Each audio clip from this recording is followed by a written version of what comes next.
Olá, leitores! Como estão vocês? Eu espero que esteja tudo bem por aí. Aqui é a Jaque e esse vídeo é para falar um pouquinho sobre o livro Três Camadas de Noite, da Vanessa Bárbara. Esse livro que foi publicado recentemente pela editora Fósforo e que eu tive o prazer de ler via parceria com a Fósforo, que é uma parceria que eu tenho nesse ano de 2024, que eu tô muito feliz e muito animada.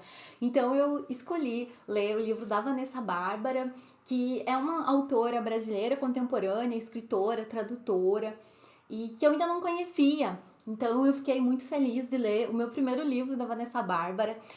Quando eu soube que esse livro ia sair pela editora Fósforo, eu fui pesquisar alguns textos da Vanessa Bárbara no New York Times, que ela é colunista, inclusive. Eu também fui ler as newsletters dela, que ela tem no Substack, chamada Hortaliças. Então, acabei animada em conhecer essa autora, fiquei curiosa por ela, por algum motivo.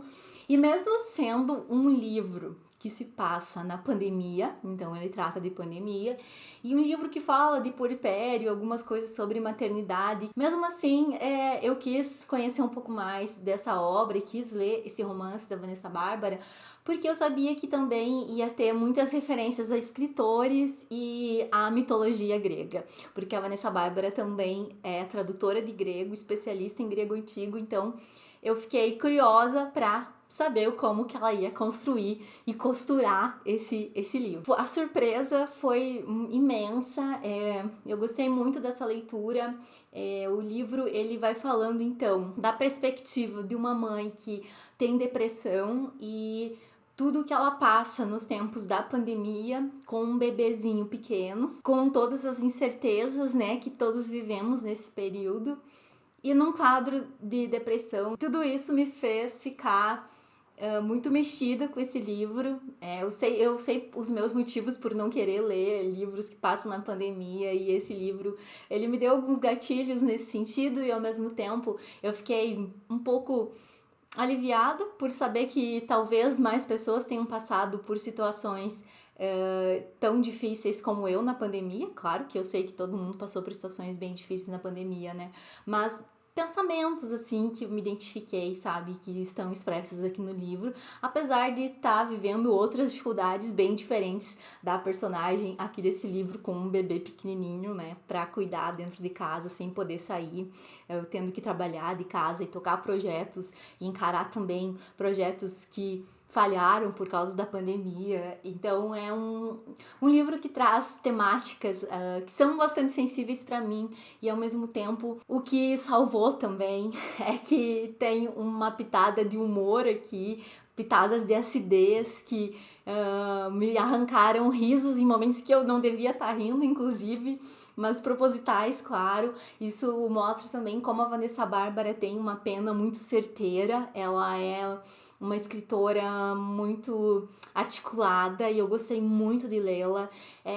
Então o livro é esse híbrido, sabe? Entre um diário específico que acompanha o desenvolvimento de um bebê ao longo de alguns anos, inclusive os anos pandêmicos, as vacinas. Então, o desenvolvimento desse bebê, de um bebê inteligentíssimo, inclusive, da linguagem, das perguntas, das fases difíceis, das birras, com essa mãe que está enfrentando muitos desafios profissionais, pessoais, de saúde mental, de saúde do corpo, buscando formas de sobreviver a tudo isso. E ao mesmo tempo, muitas histórias e muitas referências à mitologia grega, que é algo que eu gosto muito. E também uma pesquisa bastante ampla sobre alguns escritores que passaram por situações muito parecidas. E esses capítulos são muito curiosos. A Vanessa Bárbara, ela fez uma pesquisa imensa, ela cita inclusive no final do livro as obras que ela consultou, várias biografias inclusive sobre esses escritores. Isso enriqueceu muito a minha leitura. Então esse romance ele vai casando esses trechos, essas partes que acompanham essa mãe com esse bebê ali nesse contexto de pandemia, as dificuldades de ser uma pessoa que enfrenta também a depressão, de ser uma profissional que trabalha com a palavra escrita também, e nesse contexto muito difícil e que não é fácil viver disso no Brasil, sabemos, né? E junto com tudo isso tem os capítulos que ela vai contando então e acompanhando como sobreviveram e o que fizeram até o fim da vida, ou não sobreviveram, né? Alguns outros escritores que também sofriam com a depressão. Como a Sylvia Plath, que chamava a depressão de uma coisa orgânica, existente e viva. Como a Clarice Lispector, que dizia que ela tinha uma natureza difícil e sombria. Como o Henry James, que dizia que eram os demônios negros do nervosismo. E o Kafka, que chamava o Corvo Secreto. Então ela vai falando desses escritores, começando pela Sylvia Plath, acompanhando também um pouco da trajetória da Sylvia Plath, do que a motivava a continuar viva nos piores dias que a doença estava mais forte na vida dela, no cotidiano. Os filhos pequenos, problemas no casamento, a sua obra. Bom, para quem leu A Redoma de Vidro, já sabe um pouco do que tem na obra da Sylvia Plath. Eu li, inclusive, num momento que talvez eu não devesse ter lido, porque eu não estava muito bem, e aí eu li esse livro e fiquei muito pior.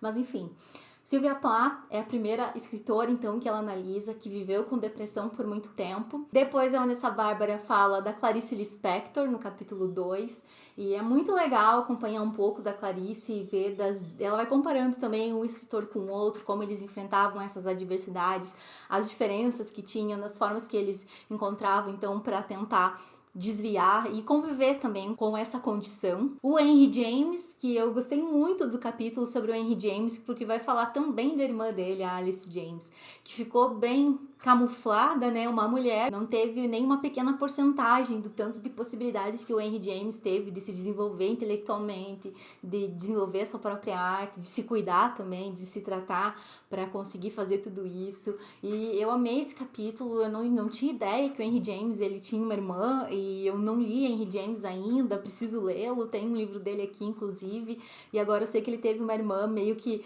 dá para fazer essa associação, inclusive a Vanessa Bárbara fez aqui, com a Judith Shakespeare, que é essa irmã imaginária de Shakespeare que Virginia Woolf elabora em Um Teto Todo Seu. É meio que o que era Alice James, irmã do Henry James, né, que não pôde exercer todo o seu potencial por ser mulher. E o Kafka, que também tinha uma condição emocional bastante difícil e que buscava possibilidades para enfrentar tudo isso e para conviver com a sua doença. Eu gostei muito da escrita do romance da Vanessa Bárbara, então gostei muito da minha experiência de leitura.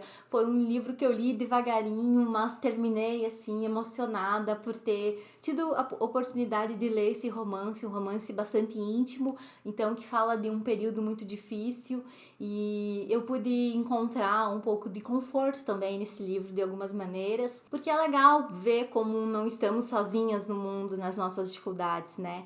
E ao mesmo tempo é belíssimo ver uma personagem que é mãe documentando o crescimento do próprio filho, o desenvolvimento do próprio filho ao longo de alguns anos, dentro de um mundo que está meio que implodindo, e ao mesmo tempo preocupada com o seu fazer, preocupada com a sua arte, preocupada com a sua própria sobrevivência, constantemente ameaçada por uma condição emocional, psíquica, mental, muito difícil. E como eu disse, a escrita da Vanessa Bárbara é muito gostosa de ler, muito bem-humorada, com um toque ácido que eu adorei. É um texto muito enxuto, com esse tantão de referências.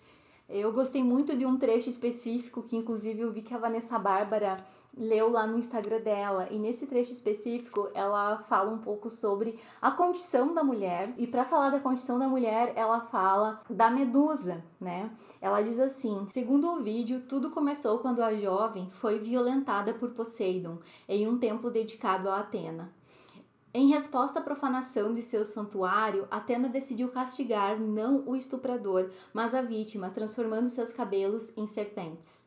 A deusa também lhe conferiu a praga de converter em pedra qualquer pessoa ou animal que olhasse para ela. Por isso, Medusa refugiou-se em uma caverna com as irmãs. As três ficaram conhecidas como Górgonas, palavra que em grego significa terrível. Seus caminhos se cruzaram com Perseu, quando este foi desafiado por um rei em tom de bravata a trazer a cabeça da apavorante criatura. O herói precisou do auxílio de vários deuses para cumprir sua missão. Mais uma vez, Medusa seria mutilada para satisfazer os caprichos de um homem. Enquanto ela e suas irmãs dormiam, Perseu vestiu o elmo invisível de Hades, localizou seu alvo pelo reflexo de um escudo dado por Atena e cortou a cabeça dela com uma faca de adamante forjada por Hefesto. Para fugir, usou as sandálias aladas de Hermes. Uma pintura em um vaso datada de 450 a 440 a.C. e atribuída a Polignoto reproduz a cena. Nela, Medusa é retratada como uma jovem de vestido, com asas, que dorme placidamente com a cabeça apoiada nas mãos. Perseu desvia o olhar enquanto passa a lâmina pela parte de trás de sua cabeça. Atrás dele, Atena observa. Despida de sua tradicional dinâmica de herói derrotando um monstro perverso, a cena se reduz a um homem decapitando uma mulher adormecida. Medusa estava grávida. De sua cabeça ensanguentada, ela pariu Pégaso e Crisaor, os filhos concebidos no estupro. Em sua tradução da Odisseia, a linguista Jane Ellen Harrison fez um bom resumo do mito. A Górgona foi feita do terror e não o terror da Górgona. Depois disso, Perseu saiu pelo mundo, carregando a cabeça de Medusa dentro de um saco e a usava contra os inimigos. Segundo Píndaro, o herói transformou em pedra a população inteira de uma ilha.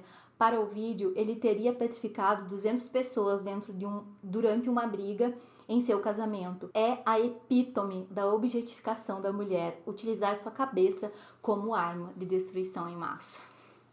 E tem muito mais aqui nesse livro da Vanessa Bárbara, referências, reflexões sobre a condição da mulher, sobre carreira, sobre filhos, sobre as dificuldades de viver então nesse mundo em crise, né, política, social, sanitária. Então, questões de saúde que se interferem e que acabam modificando caminhos da nossa vida. E às vezes temos que lidar, então, com desafios pessoais, internos, emocionais, aí o mundo fora, a família. São muitas coisas para mediar e nem sempre as coisas vão sair como planejamos originalmente. Muitas vezes o foco acaba se tornando a própria sobrevivência, né?